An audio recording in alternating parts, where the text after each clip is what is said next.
కాంగ్రెస్ ప్రభుత్వం రైతులను మోసం చేసిందని మాజీ మంత్రి కేటీఆర్ ఫైర్ అయ్యారు. రైతు డిక్లరేషన్ ఎక్కడికి పోయిందని ప్రశ్నించారు. మేనిఫెస్టో హామీలు మర్చిపోయి రైతు ప్రమాణ పత్రాలు అడుగుతున్నారని విమర్శించారు. ప్రజాపాలన దరఖాస్తులు అంటూ డ్రామా ఆడుతున్నారంటూ మండిపడ్డారు. ఎలక్షన్స్ కు ముందు కాంగ్రెస్ సన్నాయి దేవుళ్ల ముందు బాండ్ పేపర్లు ఇచ్చారని ఆగ్రహం వ్యక్తం చేశారు. కాంగ్రెస్ ప్రభుత్వం రాగానే వచ్చిన మొదటి 10-15 రోజులలోనే ఈ డ్రామా షురూ చేసిండ్రు. ఏమని పెట్టి రానాడు? ప్రజాపాలన దరఖాస్తులు పెట్టుకోండి అంటే పాపం 1,06,00,000 మంది దరఖాస్తులు పెట్టుకున్నారు. ఈ దరఖాస్తులలో మీరు చూడొచ్చు, స్పష్టంగా రాసింది. ఇక్కడ రెడ్డి మార్క్ తోని ఇక్కడ మార్క్ చేసి ఉంది. ఈ దరఖాస్తులు దేనికి తీసుకున్నారు అన్నాడు?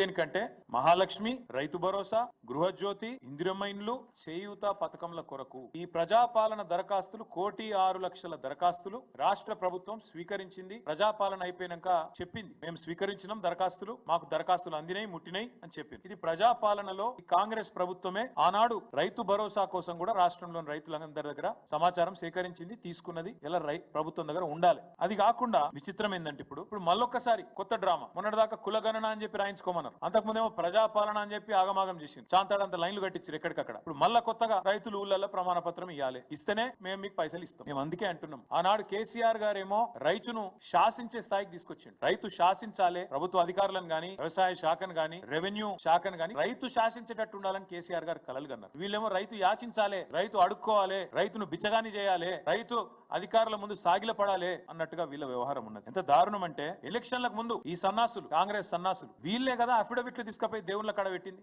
ఆ రోజు వీళ్ళే కదా డిక్లరేషన్లు అని చెప్పి దేవుళ్ళ మీద ఒట్లేసుకొని దేవుళ్ళ కాడ పెట్టి పూజలు చేసి మేము రాగానే మొత్తం చేస్తామని చెప్పింది వీళ్ళే కదా. ఇవాళ ఆ డిక్లరేషన్లు ఏమో మాయమైనవి. ఇవాళ రైతు ప్రమాణ పత్రం రాసియాలనే ఒక దిక్కుమాలిన విధానాన్ని వీళ్ళు తీసుకొని వస్తా ఉన్నారు. అందుకే ఈ రాష్ట్ర ప్రభుత్వం రేపు ఈ రైతు భరోసా మీద ఇంతవరకు ఒక్క పైసా కూడా వేయలేదు. మళ్ళీ చెప్తున్నా నేను, కాంగ్రెస్ ప్రభుత్వం వచ్చినాక రైతు భరోసా ఒక్క రూపాయి కూడా మీరు ఇయ్యలేదు.